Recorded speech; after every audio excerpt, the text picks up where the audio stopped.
Saving your first $100,000 is a critical milestone on your journey to financial freedom.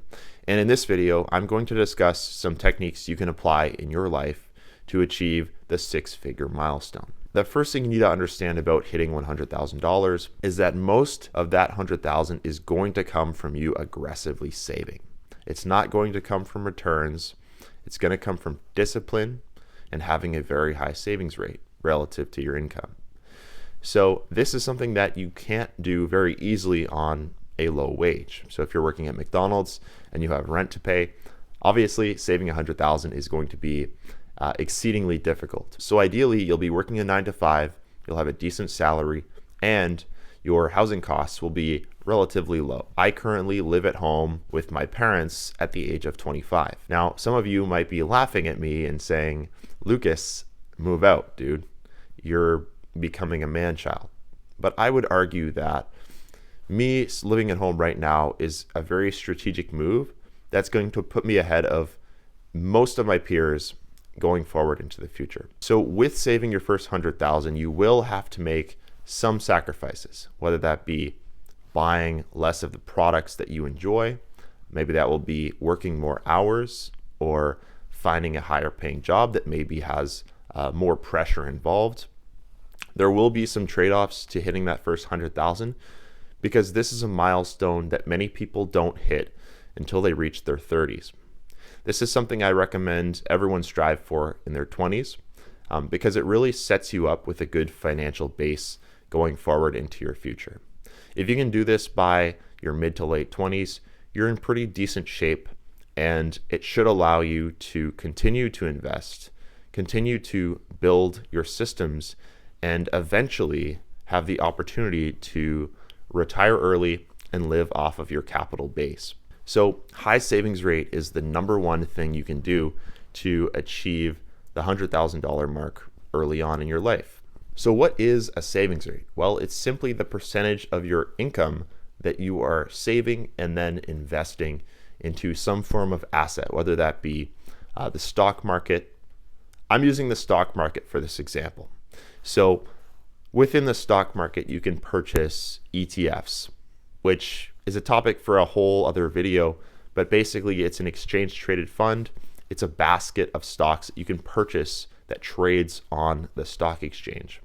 And it's basically a diversified securities portfolio that will grow hopefully around 10% per year, which is the historical average for the S&P 500, which tracks the top 500 companies in the US. So assuming that you're saving a very high percentage of your income, I would recommend aiming for at least 50% if you can. Personally, in my situation right now, I'm aiming to save around 85% and keep up with a very consistent investing schedule.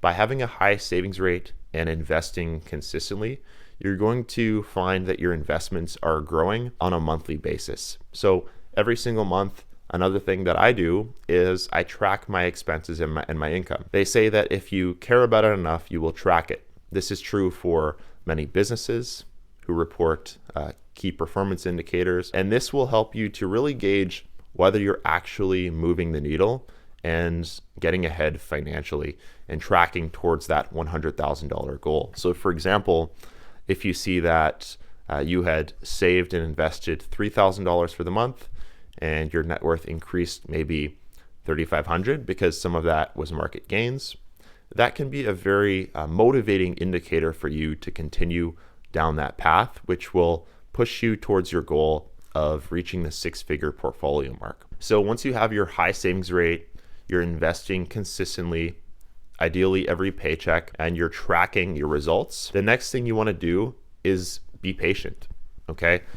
It's not going to happen overnight, and you have to realize that you're going to have to let a certain period of time elapse before you will reach your goals, right? This isn't just for hitting financial milestones. It's important for any aspect of life. You can, of course, reduce the time it takes you to hit $100,000 by investing more. So maybe that means you have to take on another job, start some sort of side hustle that brings in an extra $1,000 a month, or even getting promoted at your current job. More income equals more opportunity to save and invest more.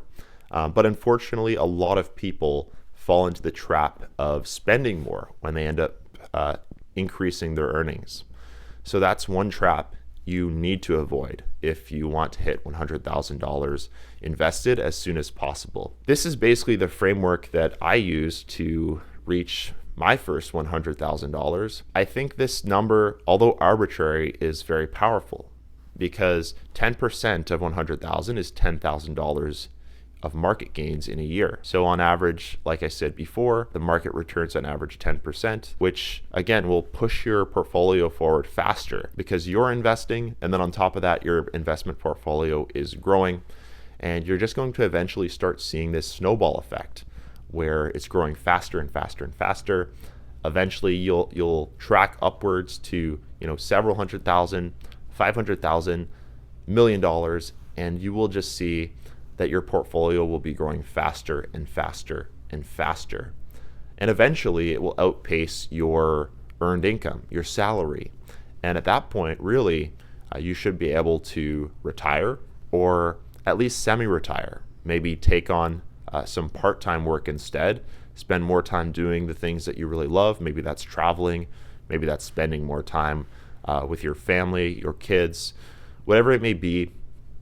Reaching these financial milestones will really allow you to have more freedom in your life. Now, $100,000 in today's age is really not a lot of money. It's a nice base, but the goal here is to really develop those habits of saving, being frugal, investing a large percentage of your income, and having a fixed or a set recurring investment strategy that you're employing. And I think if you take these steps that I've outlined in this video, you'll find that your financial situation will improve very quickly. That being said, if you do have any sort of high interest debt, I recommend paying that off first before you try to start investing your money.